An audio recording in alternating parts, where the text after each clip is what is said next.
Bonsoir les amis. Alors, nous sommes le 31 mars. Je donne la date parce que les choses évoluent très rapidement. Alors, je voudrais encore vous parler de ce jeune homme, Mohamed, Mohamed Bekali, 23 ans, celui qui a insulté copieusement une policière, qui s'est filmé et qui a mis ça sur TikTok et en a insulté d'autres aussi.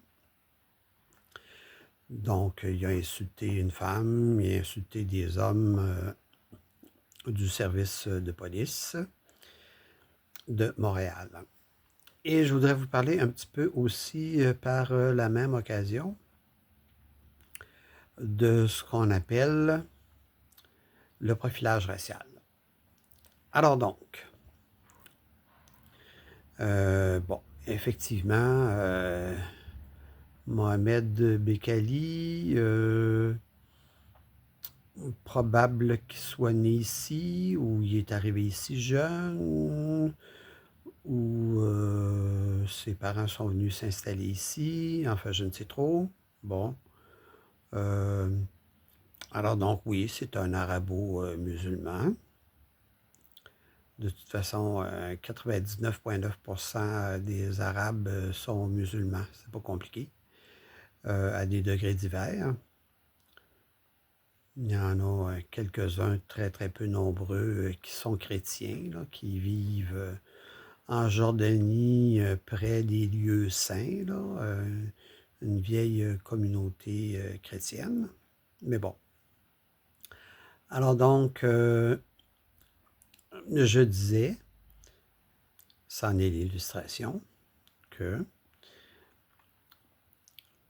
les gens appartenant à cette religion, à cette culture, cette civilisation arabo-musulmane, ont une perception très traditionnelle des rôles masculins et féminins, et que dans leur religion,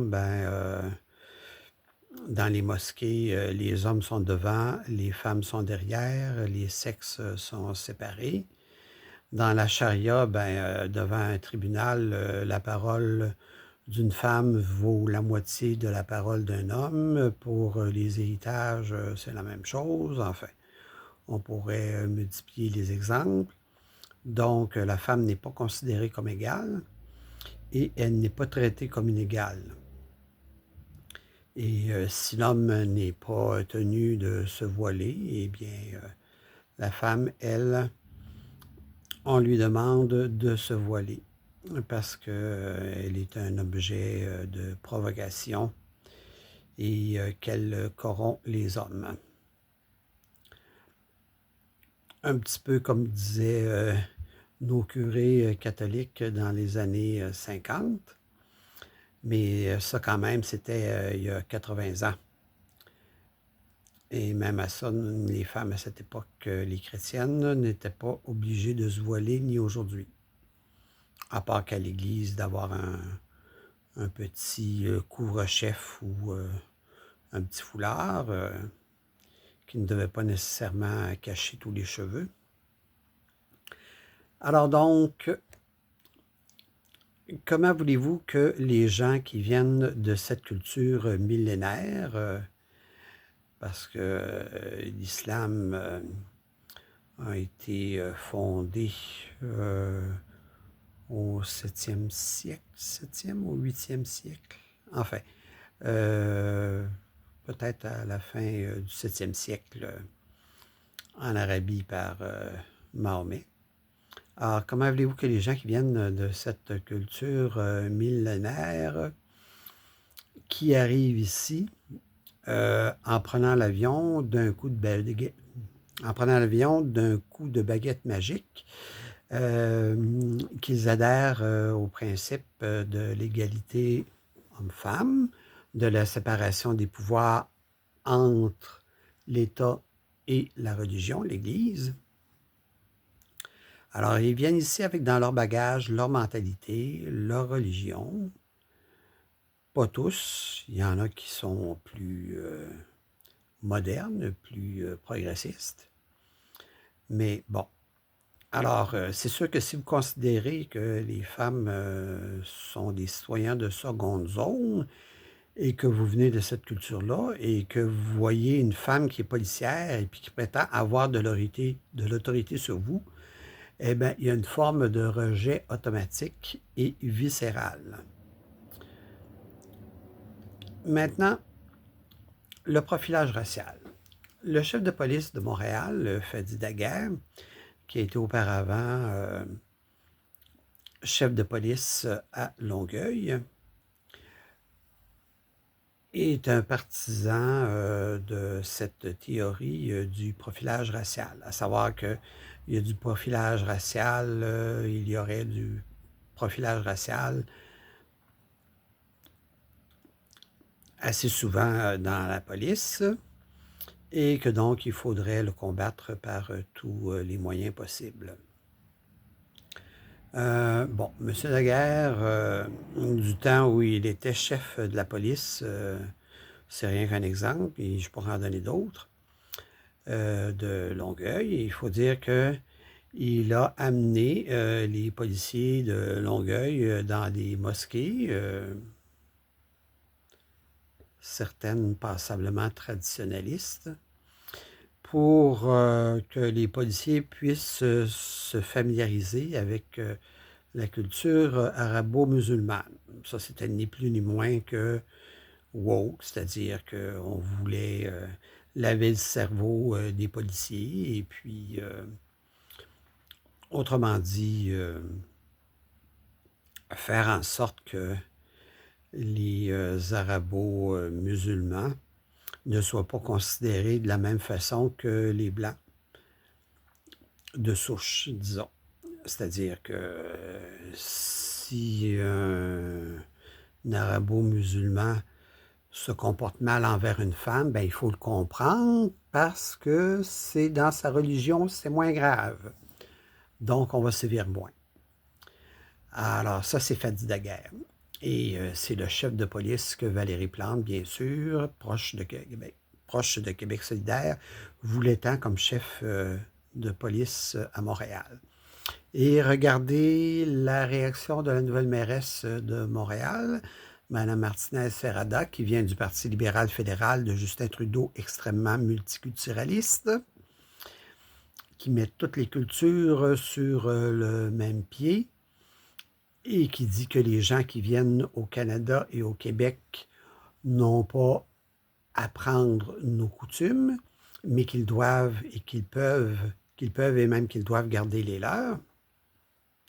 Eh bien, Mme Martinez-Ferrada est très réticente à ce qu'on fasse en sorte que une infraction puisse être donnée aux gens qui insultent les policiers, parce que ça pourrait déplaire à des gens dans les communautés culturelles, qui sont évidemment extrêmement nombreuses à Montréal. Bon, du profilage racial, il peut y en avoir eu, il peut y en avoir encore, mais je pense que ce qu'il y a surtout, ce sont des gens qui ont compris que notre société pensait souvent être coupable, de quoi je sais vraiment pas. Coupable de Dieu, c'est quoi? Le Canada, le Québec ne sont pas des pays colonisateurs. On n'est pas la France, on n'a pas colonisé l'Algérie. Alors donc, c'est ça. Il y en a beaucoup qui se sentent une culpabilité vis-à-vis les groupes ethniques. Et puis, on pense que de la minute qu'on crie au profilage racial, c'est forcément vrai. Et puis ça, ben, ça amène du désengagement policier. Qu'est-ce que c'est le désengagement policier? Ça veut dire que les policiers ne répondront pas à certaines plaintes ou ils vont aller sur place quand il va y avoir des plaintes avec des personnes immigrantes de première ou de deuxième génération ou des personnes de couleur. Et puis, ils vont se contenter d'observer. Ils ne prendront pas d'action, ils ne feront pas d'arrestation, ils n'appliqueront pas la loi et les règlements. Parce qu'ils savent très bien que s'ils le font, eh bien, ils vont avoir des avocats qui vont leur tomber sur le dos, souvent payés par l'aide juridique, par nos impôts, parce qu'ils savent que la Commission des droits de la personne, qui ressemble un peu à une maison de fous, je n'ai pas de crainte à l'affirmer. Donc, la Commission des droits de la personne va les blâmer et puis les policiers vont se retrouver avec un blâme dans leur dossier. Alors donc, puis, ben mon Dieu, comment voulez-vous que tout ça, ça se termine, ces incivilités face à des policiers et à des policières? Ben, ça prend des amendes, ça prend des amendes avec des montants conséquents, mais c'est pas tout. Ça prend aussi des peines de prison. Et ce qu'on sait, c'est que ce Mohamed Bekali, bon, il avait, malgré son jeune âge, une certaine feuille de route, là, quand même assez longue. Et bon, bien évidemment, comme c'est la norme, il a profité de la clémence des tribunaux.